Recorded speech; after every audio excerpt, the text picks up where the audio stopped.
자, 물 좀.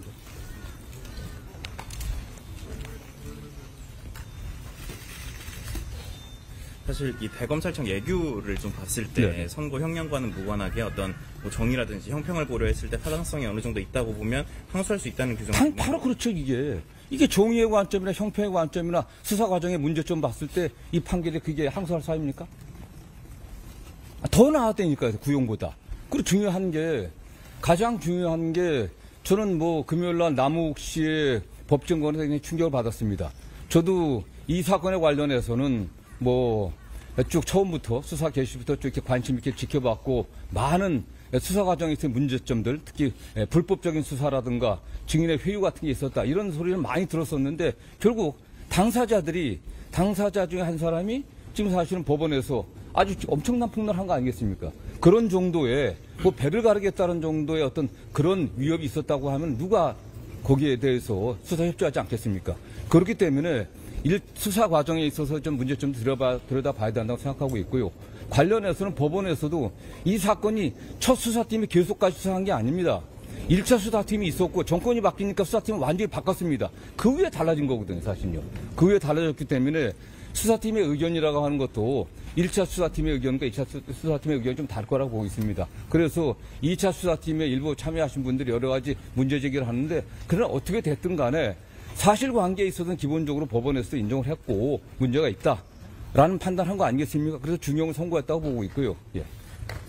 말씀하신 대로 이게 정치적으로 좀 얽혀있는 사건이다 보니까는 이번 결정이 이재명 대통령 재판 부담 줄이기 위한 거 아니냐 이런 지적도 있는데. 아니, 이 사건과 이재명 대통령과 무슨 관계가 있습니까? 이재명 대통령이 이미 별개로 기소돼서 재판을 진행 중이다가 지금 뭐 중단돼 있고 거기 관계자라고 하는 뭐 그 성남시의 공무원들도 재판을 따라받고 있습니다. 저는 그 재판에서 그건 그 재판이고요. 이 재판과 관련해서도 법원에서 분명히 대통령 관련해서 어떠한 그 판결 이유에서도 설치된 바가 없습니다.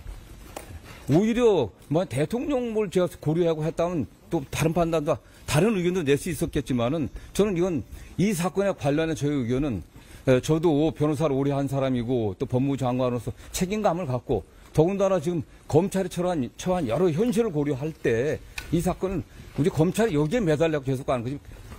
만약 또 다른 경우도 있지 않겠습니까? 다른 판단했을 때 또 문제가 될 것이고 어떤 경우 좀 문제가 되는데 지금 검찰이 해야 될 일은 지금 매우 어려운 시기 아니겠습니까? 뭐 검찰청 폐지, 수사권 박탈이라고 하는 어떤 정치권의 요구도 있고 국민적 요구도 있습니다. 이 상황에서 그런 문제에 검찰이 우리가 어떻게 혁신해야 되는지, 우리가 어떻게 개혁해야 할 것인지 이런 문제에 좀 더 집중하는 게 좋겠다는 평소 생각에 반영이 됐다고 저는 생각합니다. 장관님, 이번 사건 관련해서 중앙지검장이 사의를 표했고 그리고 또 이제 전국 검사장들도 이 부분에 대해서 추가적인 설명이 필요하다, 대검에 이런 소명을 좀 요구하고 있는 상황이거든요. 저는 물론 그런 의견을 낼 수 있겠지만은 좀 상당히 안타깝습니다. 중앙지검장의 위치가 그냥 가벼운 위치 아니겠습니까? 대한민국의 검찰이 처리한 사건은 굉장히 많습니다. 99%의 사건은 일반 서민들이 겪고 있는 많은 그런 형사상의 피해들, 그걸 처리하는 민생사건이 대부분입니다. 수많은 형사부 검사들이 현장에서 그야말로 잠 안 자고 그야말로 피땀 흘리면서 국민들의 재산을 지키고 안전을 지키고 생명을 지키려고 최선을 다하고 있습니다. 1%도 안 되는 형사사건들, 그야말로 극소수의 정치 검사들이 정치적인 눈치를 보면서 수사를 해왔기 때문에 국민적 불신이 나온 겁니다. 검찰권을 너무 오용하고 남용했기 때문에 검찰 개혁하자고 하는 거 아니겠습니까? 검찰권 오용과 남용의 사례가 뭐가 있겠습니까?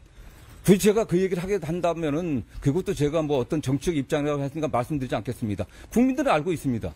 검찰이 수사권과 기소권을 독점하고서 얼마나 많은 권한을 갖다 남용하고 사건을 왜곡해 왔는지 이제는 거기서 벗어나야 됩니다. 저는 이 차제에 중앙지검장이나 검사들이 한번 생각을 해보십시오. 가슴에 손을 얹고 우리 검찰이 어떻게 나가야 되는지, 어떻게 해야 국민을 위한 검찰로 거듭날 수 있는지 이런 점들을 고려했으면 좋겠어요. 물론 뭐 내가 책임을 진다 하고 그 자리에서 벗어나면 본인은 편할 겁니다. 그러나 그런 것들이 검찰의 발전을 위해서, 국민들이 기대하는 검찰 개혁을 위해서 뭐 좋겠습니까? 전 보다 좀 책임감 있는 자세를 취했으면 좋겠고요. 관련해갖고 이 문제는 뭐 일선 검사들이 이 사건 하나입니다, 사실. 검찰에서 처리한 수많은 사건들, 민생사건, 시장에서 정말 피땀 흘려 생선 팔아 버는 돈들 사기당해갖고 사기당했는데 처리 제대로 안 되고 지연되고 덮어지고 성추행 당했는데 조사 제대로 못하고 저는 제가 장관 취임해갖고 그런 부분에서 검찰이 소홀함이 없게 철저하게 보안 수사하고 공소유지 철저하게 해갖고 진짜 우리 국민들의 마음을 갖다가 그야말로 거기에 칼을 찌르는 그런 범죄자들을 잠 못 들게 하자라는 게 제 법무부 장관으로서 기본 입장이었습니다. 그래서 뭐 이 사건 관련해서 일선에서 좀 아쉬움이 있을지 모르겠지만은 저는 제가 처음에 말씀드린 것처럼 일선 이 사건의 수사검사들, 기소검사들 최선을 다했습니다. 최선을 다한 결과가 그 양형입니다. 법리적인 판단 문제들 좀 다 견해가 다를 수 있습니다.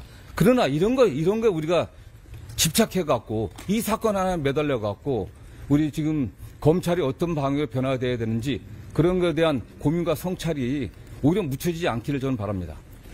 장관님, 7일 날에 직접 그 좀 신중하게 접근했으면 좋겠다는 취지의 의견을 노만석 대행한테 직접 전달을 하신 걸까요? 저는 뭐 노만석 제가 법무부 장관 취임한 이래 사건과 관련해서 노만석 검찰총장 대행과 통화한 적은 단 한 번도 없습니다. 혹시 그럼 그 의견을 누구에게 전달을? 저는 뭐 법무부에 뭐 차관도 있고 또 국장도 있고 과장도 있고 참모들하고 뭐 보고대 왔을 때 잠깐만 뭐 딴 데도 아닙니다. 네, 국회 안에 우리 법무부 대기실 바로 그 공개된 장소 거기서 얘기했습니다. 총 그럼 3차례에 걸쳐서 의견을 대검 쪽에 뭐 전달하는 맨 처음에는 그냥 통상적으로 매일 아침 뭐 말씀드리면 뭐 굳이 말씀드려야 되는지 모르겠지만 그냥 아침에 모든 뭐 중요 사건들에 가면 뭐 보고가 있기 때문에 장관이 알아야 되니까 언론에 이런 사건이 났다. 판결 선고가 이렇게 났다. 이런 정도 보고 맨 처음 되는 거고 저는 뭐 그럼 그렇다고 끝납니다. 두 번째에 와서는 뭐 이게 그 일선에 정확히 며칠 기억나지 않겠습니다. 며칠 지난 후에 현장에서 뭐 항소 포기 의사가 있다. 항소해야 된다라는 의견이 있다는 그런 보고를 받았고요. 그래서 뭐 크게 신경 쓰지는 않았습니다. 뭐 그랬다가 하면 그때부터 논의를 했겠죠. 뭐 아시는 것처럼 이게 마지막 날 이게 문제가 된 거 아니겠습니까? 네. 그럼 그 7일 당일에는 법무부 내부에서 이 사건의 항소 여부를 둘러싼 구체적인 내부 논의가 진행된 건 없는 그러지 아닙니다. 저 국회 전 간부들이나 저나 그날 아침부터 국회에서 밤 11시까지 있었습니다. 이 사건 관련해서 이제 검찰 내부에서 혼란이 좀 많은 상황인데 끝으로 이거 관련해서 한 말씀만 부탁드리겠습니다. 저는 좀 안타깝습니다. 말씀드린 것처럼 에이펙 성공 이후에 저희 법무부도 국민들이 좀 편안하고 안전하고 또 경제 발전에 좀 도움이 되는 그런 방향으로 역할을 해야 된다는 제 생각을 또 가지고 있었습니다. 제가 처음 장관 취임에서도 경제를 살리는 법무 행정의 혁신을 만들겠다는 얘기를 했습니다.